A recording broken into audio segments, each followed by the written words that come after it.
वो उस लड़की के ऊपर उसके एफआईआर जब दर्ज हुई और लोकल थाने ने एफआईआर क्लोज कर दी हुई थी, तो वो उसका कोई पता नहीं था किधर है किधर नहीं है।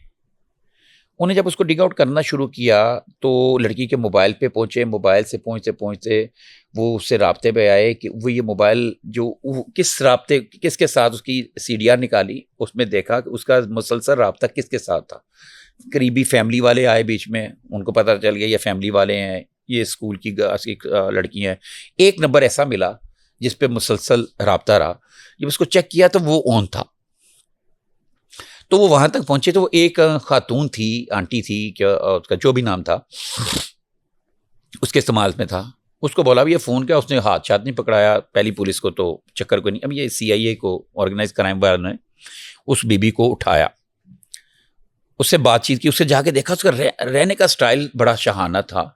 ये लाहौर में इधर बंद रोड पे कहीं पे वो रहाइश पजीर थी, तो उसका बड़ा शहाना था। उसकी उन्होंने रैकी की, अपना जो उसका स्टाइल है उसने देखा। उन्होंने कहा यार गाड़ियाँ भी आती जाती हैं, इसका कोई कारोबार बिजनेस भी नहीं है, और जो खाने वाने बाय से ऑर्डर हो रही हैं सारी चीज़ें। बीबी से बात की तो बीबी नहीं मानी। खैर जब उन्होंने अपने तरीके से बात की तो उसने कहा हाँ जी वो ना एक लड़का था, वो ये लड़की ये मोबाइल फ़ोन, अच्छा सॉरी इसमें बाद में एक थोड़ी स्किप कर गया। वो उस खातून तक मोबाइल फ़ोन कैसे पहुंचा, वो जो लड़का इस्तेमाल मोबाइल फ़ोन कर रहा था, वो लड़की को निकालने के बाद वो मोबाइल फ़ोन आंटी के पास था। उनकी बदकिस्मती, ठीक है। और वो मोबाइल फ़ोन वो इस्तेमाल करी थी, उसको पूछा ये तेरे पास मोबाइल फ़ोन आया कि, फिर वो बात की कि जो एक मेरा जानने वाला है वो दे गया था मोबाइल। फिर उसको कोट लगाई, फिर बताया कि हाँ जी वो एक लड़की आई थी तो वो ले गया। फिर उसको बाद में उन्होंने कहा भाई तू मामी लगनी है, तू सही तरीके से दस। जब उसको उन्होंने सही स्क्रू किया फिर उसने बताया जी वो लड़की थी इधर और वो फैसलाबाद के ब्रोथल हाउस में। स्टोरी क्या थी? स्टोरी ये थी कि वो लड़के ने लड़की को ट्रैप किया। ट्रैप करने के बाद जब घर से बाहर आई तो उसको उसने जनाब अच्छा खाना वाना खिलाया, और फिर शाम जब हुई उसने कहा ये मेरी पुप्पी का पता नहीं किसका घर है, चची का घर है, तुम इधर रहो, उन द मीन वाले मैं अपने बाकी घर वालों को मना लूंगा तो फिर हम वहाँ शिफ्ट हो जाएंगे। क्या स्टोरी है? आपने बाकी घर वालों को मना लूंगा। तो एक मौलवी साहब को बुलाया गया, मौलवी साहब ने निकाह पढ़ा दिया। निकाह पढ़ने के बाद अब वो वहाँ पे लड़की रह रही है, लड़का गायब हो गया। ट्रैप किया, निकाह किया, बीवी बना के बेच दिया। अभी हाँ फिर बेच दिया, बेचना ही कहेंगे बेच उसको, दिया ना, बेच दिया उस खातून के पास। अब सुने यहाँ पे एक बड़ी तवज्जो तलब बात है, रेंट पे दे दिया, रेंट है बीवी ना यार रेंट पे दे दिया। कमा आप जोशी, आप क्या कहते हैं, नजूमी है आप, रेंट है बीवी, आप नजूमी। अभी मैंने उधर से पैसे आ रहे हैं, मंथली आ रही है। अच्छा अब सुने, अब उस खातून को दे दिया, अब वहां पे उस लड़की की बहुत खिदमत की जा रही है।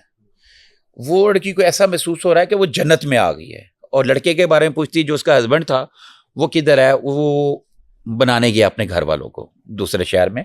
तब तक ये उसकी चची के पास या पुप्पी जो भी थे रिश्ता वहां पे हो रही है, और उसको शहजादियों की तरह रखा जा रहा है। यानी कि वो एक तवाइफ है जिसका नाम चची रखा हुआ है। ठीक है, अभी लड़की के साथ कोई ऐसी बात नहीं हुई, लड़की बड़ी ऐसे रह रही है, नमाजें वो आंटी पढ़ रही है उसके सामने, किसी बंदे की एंट्री नहीं है। लड़की कहती है मैंने बर्गर खाना, बर्गर आ जाता है। लड़की कहती है मैंने पिज़्ज़ा खाना, पिज़्ज़ा आ जाता है। लड़की से पूछा जाता है दोपहर का खाना क्या पकेगा, भिंडी पकनी है, ये पकनी है। और वो तो उसको कोई काम नहीं करने दिया, काम वाली काम कर रही है, उसके नए सूट आ गए, उसको ले जाके शॉपिंग कराई गई, शॉपिंग करा के वो आके रह रही है, इंतजार कर रही है अपने दूल्हे का। फिर एक दिन आता है, फिर जब उसको ले जाया जाता है और कोर्ट में, कोर्ट में चोरी आई हुई है, घर से निकल चुकी हुई है, घर वाले परेशान है, घर वाले ने पर्चा कराया हुआ है। हमारी पुलिस ने पहले किया 24 घंटे बाद आना, अमूमन अगवा का होता है पर्चा। हमारी पुलिस ने किया अपने यार ना भज गई होनी है, ये इस तरह के घर है। उसके माँ बाप वगैरह बेचारे शर्मिंदा हुए, बेचारे इज्जत से बच्चे भी खामोश हो गए, घर बैठे हुए हैं। और ये कोई 10 15 20 दिन इस लड़की की खिदमत हुई।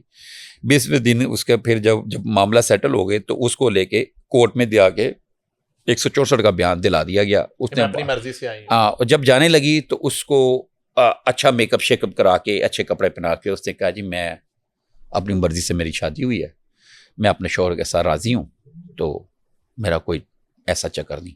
जैसे वो बयान दे के वापस आई है, आते ही वो बीबी को कहा जी चल ठीक है सीधी हो जा, सामान चुक फला चुक ये कर। वो समझ नहीं आ रही इसको कैसे बात है, फैसलाबाद जाएंगी तुम। फैसलाबाद भेज दिया, 60,000 रुपये वीकली रेंट पे। और वो लड़की वहाँ चल रही थी, और जब इनको बात पहुंची, इनके पास कोई 8 माह या 1 साल के बाद 1 साल तक लड़की वहाँ पे यूं यूं थी। खैर इन्होंने फिर वहाँ पे ब्रोथल हाउस में फैसलाबाद जाकर रेड की, वहाँ से 4 से 5 लड़कियाँ और भी बरामद हुई। मैं एक लड़की की बात बता रहा हूँ, ठीक है ना, वहाँ पर टाइम नहीं कि हम ज़्यादा लड़कियों की बात करें। वो लड़कियाँ उन्होंने वो बरामद की, वो लड़की बरामद की, तो फिर वहाँ से जो मौलवी का एक राब्ता मिला। जब मौलवी को पकड़ा तो मौलवी साहब ने, निकाह ख्वां साहब ने, मौलवी मैं कह रहा हूँ, सॉरी माजर चाहता हूँ अगर किसी की दिल आजारी ना हो, लेकिन ये एक का जो गलत लोग उनकी बात हो रही, सबकी नहीं हो रही।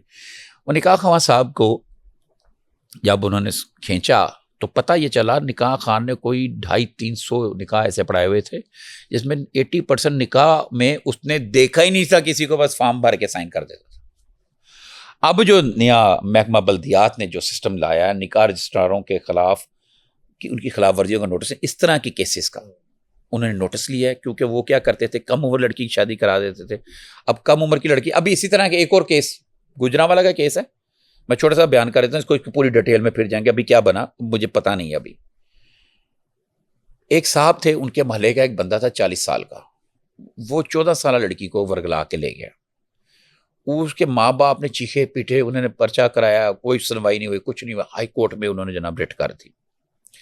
अब हाई कोर्ट में वो लड़की को जब पेश किया गया, उसको एसपी को हाई कोर्ट ने हुक्म दे दिया लड़की को पेश करो, और गुजरांवाला जो पुलिस थी उधर की लोकल पुलिस, उसने कोई चक्कर ही नहीं, कोई हाथ ही नहीं पकड़ाया।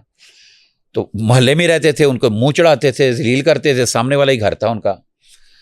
तो लड़की बरामद नहीं हो रही थी। जब वो लाहौर हाई कोर्ट आए, तो लाहौर हाई कोर्ट आए तो एसपी साहब के जिम्मे लग गया, मैं नाम नहीं लेता एसपी साहब का, वो पर्सनल सी बात हो जाएगी, लेकिन उनका लग गया। तो वो जब लड़की को लेके पेश हुए, एसपी साहब बरामद करा ली कि भाई मेहनत की ना, जज साहब का हुक्म था, बरामद हो गई, कह लो जी आ गई, पेश की। तो वो 14 साल की लड़की इतनी ऊंची हील की वाली जूती पहनी हुई थी, पूरे डार्क कलर की लिपस्टिक लगाई हुई थी, डार्क उसने मेकअप किया हुआ था, देखने में लगे कि जैसे कि 25 साल की वो 14 साल की लड़की।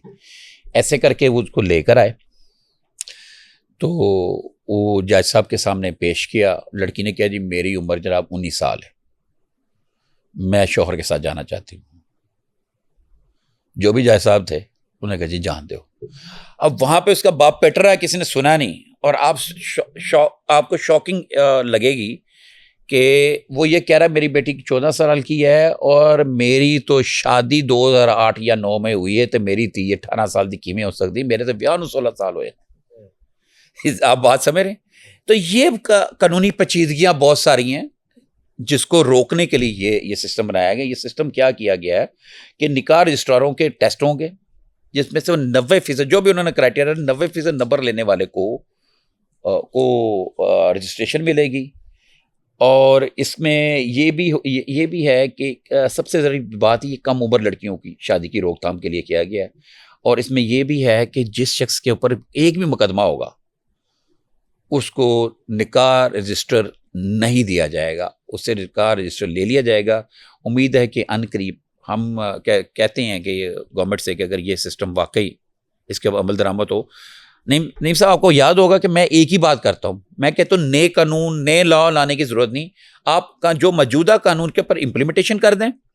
दूसरा, ये जो रेप्स के केस हैं, किसी के साथ ज्यादती के केस हैं, मर्डर के केस हैं, और लड़कियों को साथ ब्रूटल किस्म के अंदाज में ज्यादती के बाद उनका मर्डर करना, गैंग रेप के केसेस हैं। इस तरह तमाम केसेस के मुल्ज़िमों को सरेआम फांसी दी जाए, उनको सरेआम लटकाया जाए।